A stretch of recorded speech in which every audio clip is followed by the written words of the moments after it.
बहुत स्वागत है भूपेंद्र जी, TV9 भारतवर्ष के सत्ता सम्मेलन में हमारे साथ आने के लिए, हमारा हिस्सा बनने के लिए। भूपेंद्र जी, ये कहा जाता है कि भूपेंद्र यादव जी नेपथ्य के हीरो हैं, उन्हें नेपथ्य के नायक हैं। पर्दे के पीछे रहकर आप पार्टी के लिए बहुत मुश्किल परिस्थितियों में या चुनौतीपूर्ण परिस्थिति उन्हें कहें, उससे आप बाहर निकाल लाते हैं। चाहे वो मध्य प्रदेश का चुनाव हो, चाहे वो महाराष्ट्र का चुनाव हो, उड़ीसा का चुनाव हो, तो ये कैसे होता है, ये कैसे संभव हो पाता है?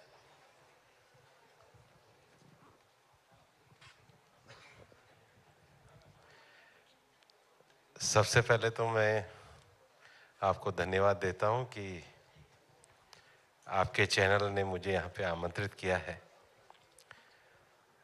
अब मैं पार्टी का कार्यकर्ता हूं, कोई नायक नहीं हूं।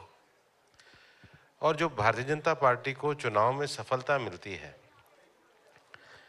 उसका सबसे बड़ा कारण तो हमारे नेतृत्व प्रधानमंत्री नरेंद्र मोदी जी हैं।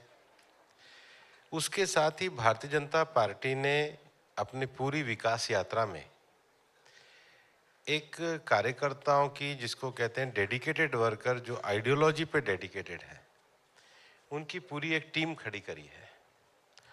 और इसलिए किसी भी चुनाव में सफलता मिलती है तो हमारे लाखों कार्यकर्ताओं की मेहनत के कारण वो सफलता मिलती है, जो एक ही विचार और थ्योरी को लेकर के देश में चलते हैं, नेशन फर्स्ट।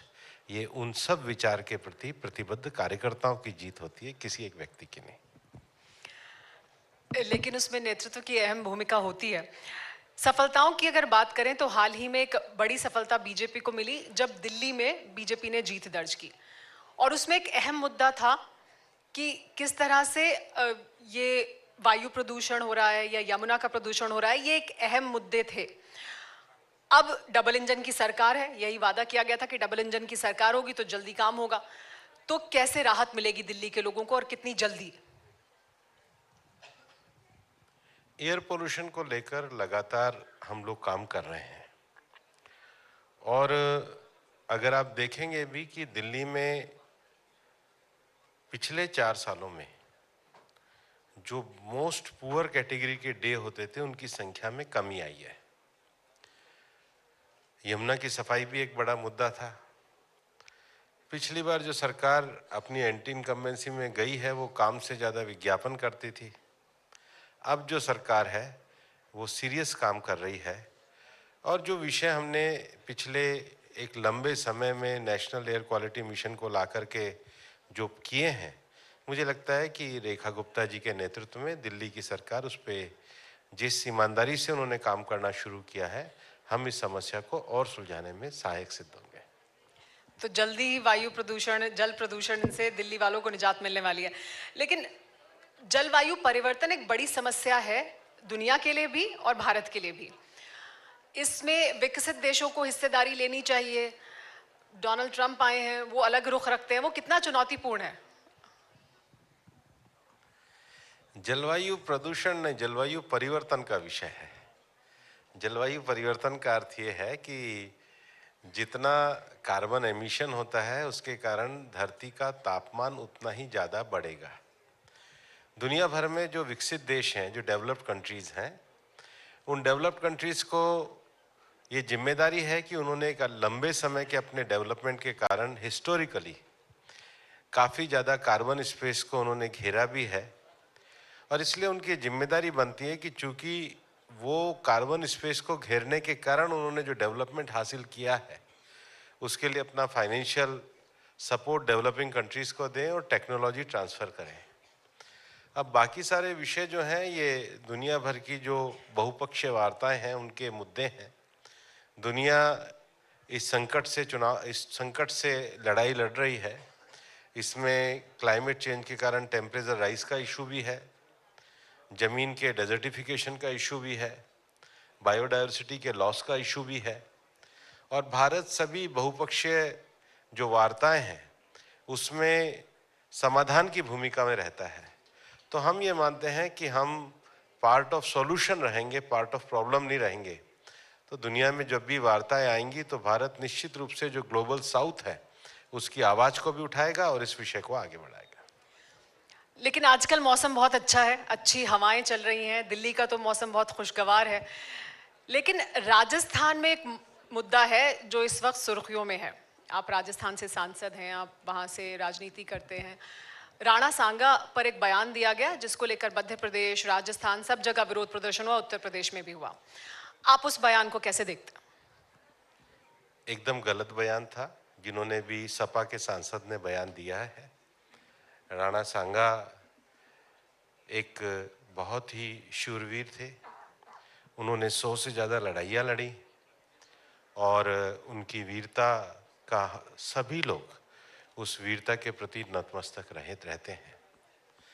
मुझे लगता है कि केवल जिस प्रकार के बयान समाजवादी पार्टी के सांसद दे रहे हैं और जिस प्रकार से उन बयानों पे कांग्रेस चुप है, कांग्रेस वाले भी इस तरह के बयान दे रहे हैं, ये इस बात को दर्शाता है कि इनकी जो मानसिकता है वो ठीक नहीं है।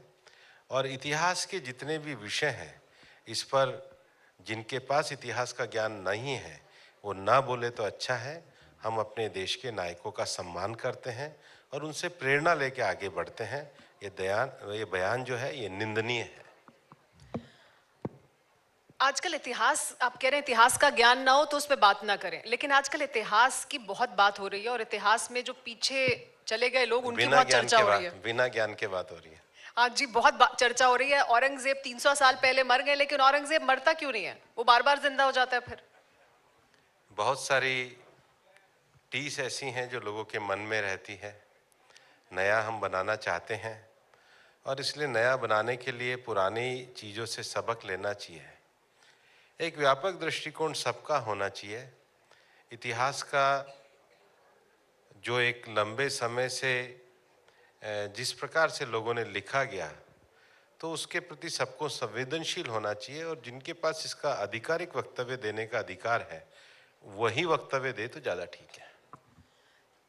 आपको लगता है कि हर कोई क्योंकि बयान देने लगता है तो अलग अलग तरह के पक्ष सामने आने लगते हैं और विवाद बढ़ता जाता है? क्योंकि देखिए, औरंगजेब, सोशल मीडिया का ज़माना है और सोशल मीडिया के ज़माने में कुछ चीज़ें अनकंट्रोल्ड हैं, लेकिन मेरा ये मानना है कि इतिहास की सच्चाई सबके सामने आनी चाहिए और इतिहास की सच्चाई के आधार पे सबको उसके बारे में जो भी धारणाएं बनती हैं उसमें थोड़ा संतुलन रखना चाहिए, लेकिन इतिहास की जो वास्तविक सच्चाइयाँ हैं उससे मुंह भी नहीं छिपाना चाहिए। लेकिन फिर क्या इतिहास के साथ वो सही न्याय होगा कि ये कहा जाए कि अब कब्र ही खत्म कर देनी चाहिए, खत्म कर देना चाहिए, मिटा देना चाहिए, सामने रहकर उससे सीख लें, या उसे खत्म कर दें पूरी तरह? मैं तो इस बारे में कोई आधिकारिक व्यक्ति हूँ नहीं, जो बयान दे रहे हैं उनसे आप पूछिए। जब विवादों की बात हो रही है और आजकल जो विवाद उठ खड़े हुए हैं उसमें ईद, होली, हर मुद्दे पर विवाद शुरू हो गया है कि ईद की सेवइयाँ खाओगे तो आपको गुजिया भी खानी है, नमाज कब पढ़ी जाएगी, जुमे की नमाज हो या होली का मुद्दा हो। तो ये विवाद, पहले इस तरह के विवाद नहीं बहुत समय तक देखे नहीं गए होने चाहिए और अब हो रहे हैं, तो क्यों ये हो रहा है? त्योहार सबको मिलजुल करके मनाने चाहिए। त्योहार सबके होते हैं, त्योहार में संकीर्णता नहीं होनी चाहिए।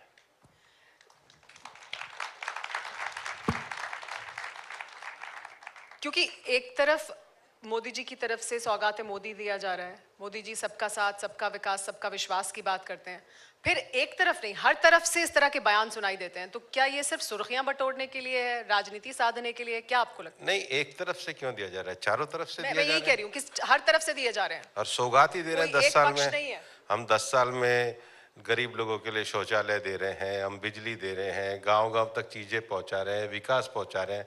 सरकार का काम ही सेवा करके सौगात देना होता है, इसमें क्या आपत्ति क्या है? नहीं, इसकी तो तारीफ हो रही है। हाँ, तो तारीफ के लिए एक बार सबसे ताली बजवा दीजिए।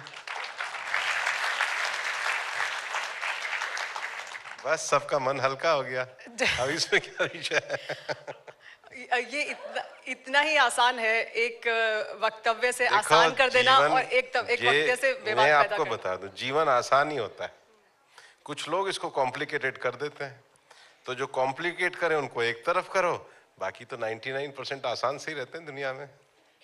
क्या यही भूपेंद्र जी का गुरु मंत्र भी है? क्योंकि आपको मैंने शुरू में पूछा कि जिस तरह की सफलताएं आपको मिली हैं मुश्किल परिस्थितियों में, यही है विवाद को दूर करो और आगे का रास्ता अख्तियार करो, क्योंकि बहुत मुश्किल परिस्थितियों में, चाहे वो महाराष्ट्र का चुनाव जिसमें कहा जा रहा था कि बहुत मुश्किल होगी जीत। इसके दो पक्ष हैं। पहली बात, किसी ने मुझे एक बार सलाह दी थी कि 3 चीजें तुरंत समाप्त करनी चाहिए: छोटी बीमारी, छोटा झगड़ा, छोटा कर्जा।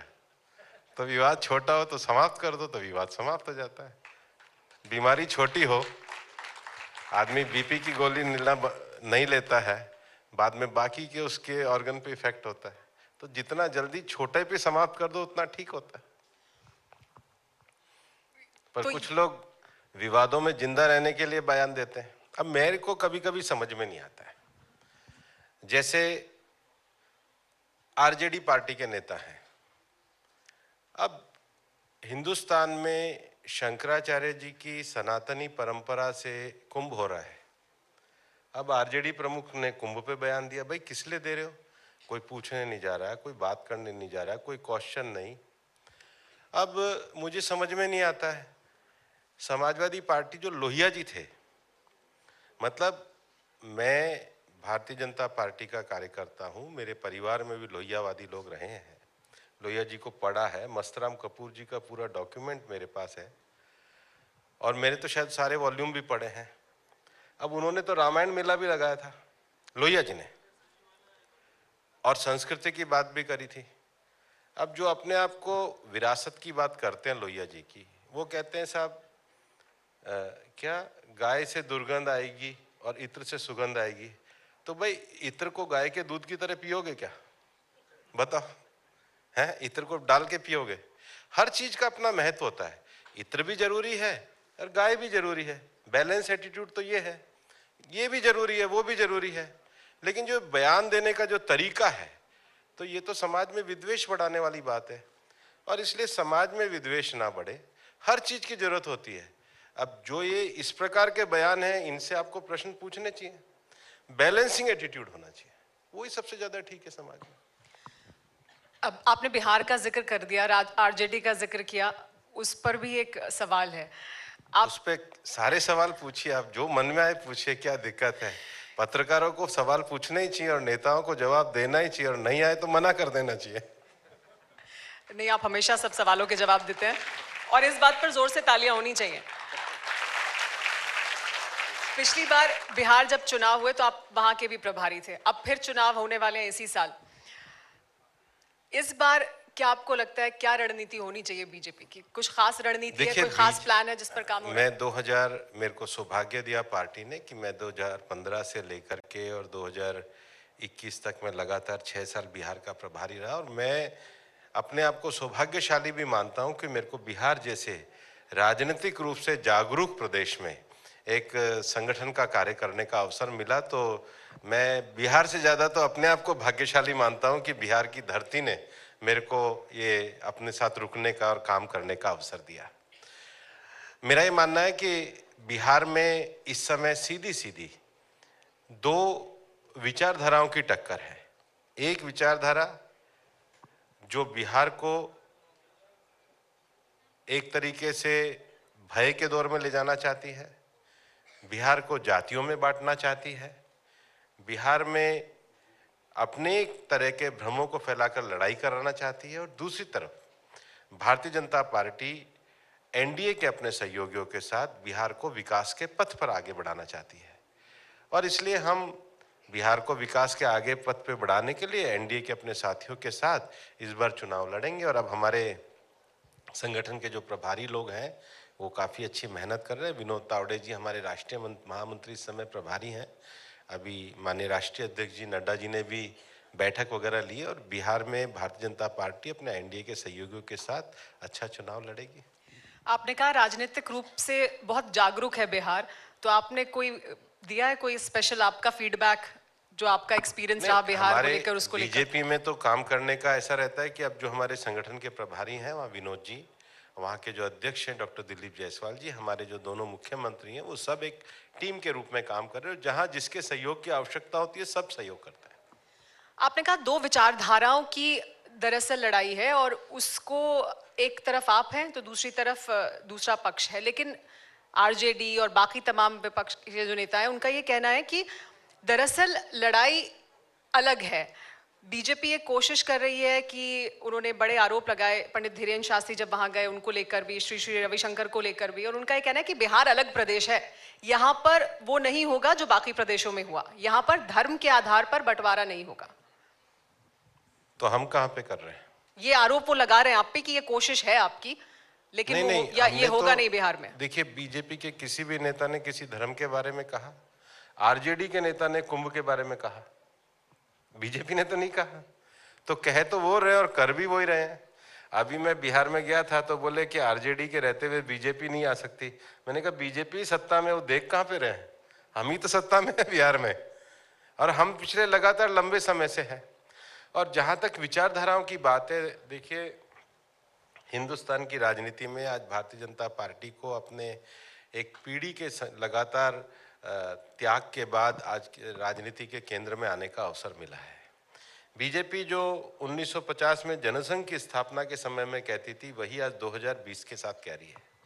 बीजेपी ने जो 25 साल पहले एनडीए की स्थापना करी, वही एनडीए आज भी 25 साल बाद कायम है। और दूसरी तरफ विचारधारा देखिए, जो उन्होंने क्या यूपीए बनाया था, वो यूपीए का ही नाम बदल के अब उन्होंने इंडिया रख दिया, और इंडिया के भी इनके कई तरह के भाग हो गए।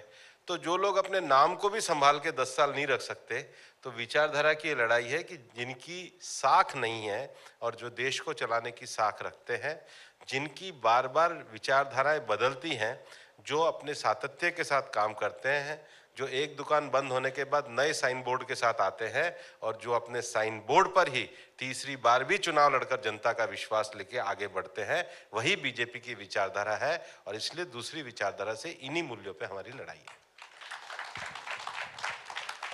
भूपेंद्र जी, बीजेपी को नीतीश कुमार के साथ, जेडीयू के साथ जाने में फायदा है या अकेले जाने में ज्यादा फायदा है? क्योंकि आपकी सबका लगातार साथ सबका विकास का अर्थ ये होता है कि जो एनडीए के साथ ही हम सबके साथ ही जाते हैं।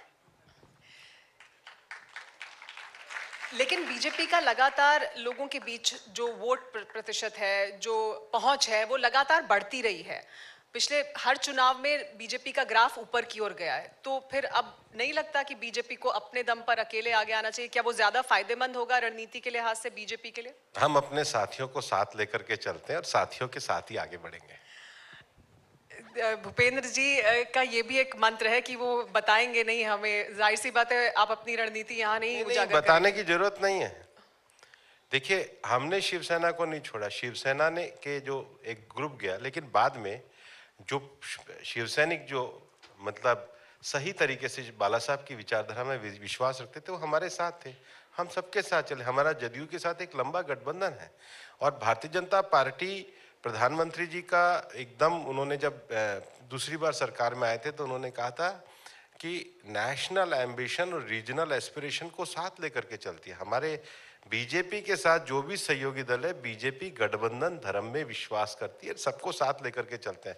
इसमें कोई छुपाने की क्या बात है? साथ लेकर ही चलते हैं हम अपने साथियों को। नहीं, बिल्कुल लेकर चलते हैं, लेकिन बीजेपी बड़ी होती जाती है और साथी छोटा होता जाता है। ये आरोप लगाता है विपक्ष कि वो छोटे होते जाते हैं।